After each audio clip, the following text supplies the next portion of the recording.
Sark, Canon 200D. Canon 200D. Sark. I finally got my hands on it. The Canon 200D, or SL2 if you're in America. This is going to be my new vlogging camera. Let's do a quick unboxing and I'll explain why I chose this camera instead of all the others out there. It's my first unboxing as well, so I'm quite excited. We'll just do a quick one though. Yeah, so instruction manual, usual stuff there, not interested in that. Looking inside the box, you've got your bog standard Canon charger. There we go.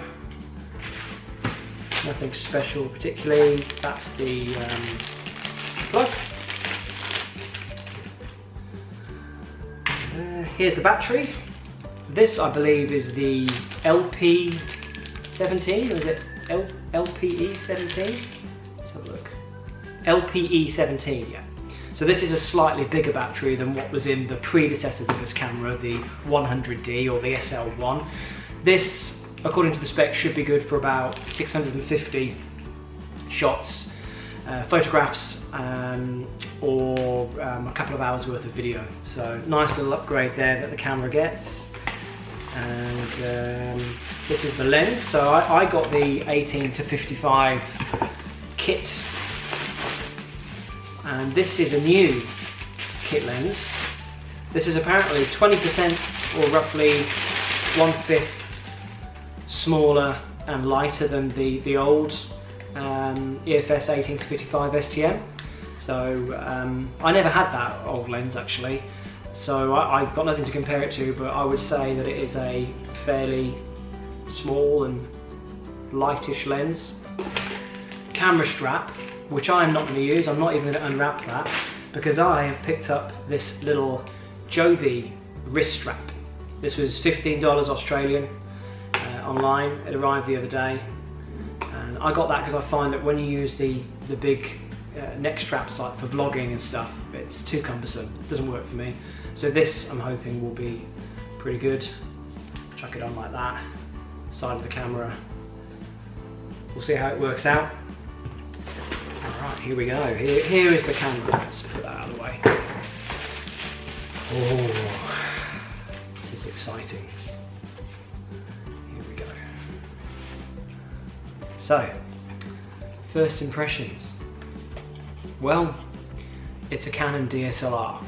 They've changed the grip on this one compared to the predecessor, the 100D SL1, which I did have for a while. This is a better grip. Feels good in the hand. I've got medium-ish size hands, I suppose, not big hands for a guy. Feels tough. It's a polycarbonate plastic. At the end of the day, it's a sort of a budget DSLR. It's a lower range one, so you're not going to get sort of full frame 5D, 1D sort of professional robustness out of this, but that can take a few knocks. The fully articulating touchscreen, so the older one did not have this. It had a fixed screen. I think it was a touch though, but it was fixed. So that's quite nice. That's great for vlogging, because obviously, you know, you're going to want to be doing that occasionally, if not most of the time. So that's very nice. The modal is recessed into the body. I like that. That's good. Nice little thing there. We've got a new kind of on-off video mode, and yeah, I'll have to see if that works well or not. So it's all logically laid out actually. Like, and I've had Canon DSLRs before, most recently the 80D, but I decided to go to this camera because it's a lot lighter and a bit smaller than the 80D, so that's going to be good for vlogging. This is going to be my main vlogging lens. So this is the Canon 10-18 wide angle lens, and this really is what you want for vlogging. This worked really well on my 100D and the 80D as well. So this is going to be the lens that's on here most of the time. That's what it looks like on the camera. This lens does not extend much when you zoom. So it doesn't have much of a zoom range, 10-18. But yeah, really good wide angle look for vlogging. And this is the microphone that I'll be using, which I've had for a while as well. This is a Rode Video Micro. This is a great do a shotgun, like a directional microphone, so this is really good as well. So you pop this little bad boy on here, tighten him up, and then chuck the, so I'm probably not doing a very good job of showing you, but you get the idea. So there he goes on the camera like that. You get an idea of what it looks like. You can sort of tidy this up. I'll do it another time. There he is. And that's pretty much it. I use the Manfrotto Pixie, which is a little mini 3-leg tripod. I can't show you that because it's currently holding up the camera that I'm using to film now, which is my G7X. That's the image that you're seeing. And that camera's done me some really good service for vlogging. I've made about 150 videos over the last 18 months with that camera, but it's really showing its age now. There's dust spots on the sensor and it's got really slow at focusing and it's just about to die, which is why I've decided to go back to DSLRs and have another crack at vlogging with something like this. This has got the dual pixel AF that all of Canon's latest DSLRs have got, which is going to be great for face tracking when you're vlogging. And like I said, it's got the flip out touchscreen, and it's probably the best value, or one of the best value cameras out there, one of the best packages that gives you all those features at this kind of price point. So I'm pretty keen to switch it on and show you what it looks like. So why don't we do that? Hopefully there's some battery and I'll be able to swap now. Let's have a look. Alright, and here we are. You're now looking at the image from the Canon 200D or SL2 with the Rode Video Micro sound.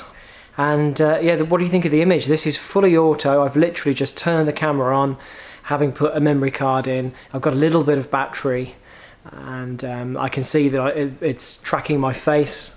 I'm not going to go moving around because it's night time here and it's really, really dark, and this is just an unboxing and a sort of turning the camera on for you so you can see and hear the sound coming from it.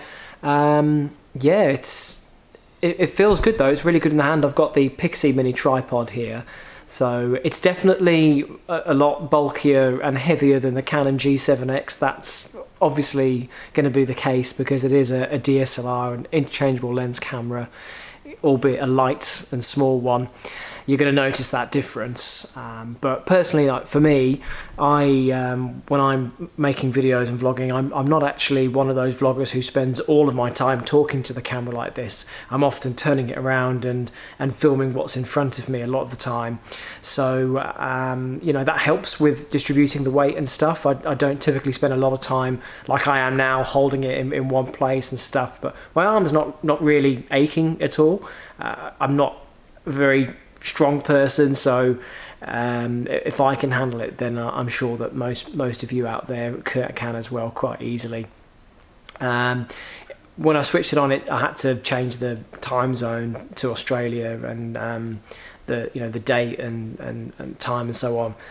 But it's got by default this new guided user interface that Canon have built into their latest budget beginner DSLRs. And I just went through the menus really quickly, trying to find a way of turning that off because it's not something that I personally have any use for. Couldn't see that immediately. I'm sure it's there somewhere. It's been a while since I've used one of these EOS cameras, so I just need to re-familiarise myself with the menus. But I'll be switching that off. But no, it's good. I'm really, really pleased to get this camera. I'm going to be doing a series of test vlogs with it. We're just about to go on holiday from Townsville up to Cairns to meet my cousin and his daughter have come over to Australia from the UK for a holiday. So what I'll be doing is I'll be vlogging hopefully every other day, putting this camera through its paces, and when we get back in a sort of a couple of weeks, I'll be uploading those videos, and that would be a great sort of opportunity for me and for you as well to really see what this camera is capable of. But you know, on paper this really should be a great vlogging solution. It's got the dual pixel auto focus that is just amazing for video. I don't think that there's better out there personally. It's got the articulated touchscreen, its external microphone capability, it's relatively small and compact for the type of camera that it is.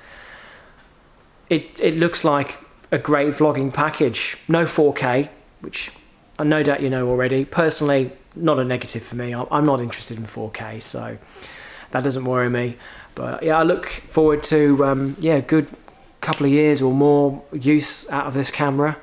And that's really all I've got to say for now. Do come back to the channel in a week or two and check out those videos that I was telling you about, and we'll really put the camera through its paces. So if you're considering it, then you'll be able to get a very, very good idea of whether it's the right camera for you.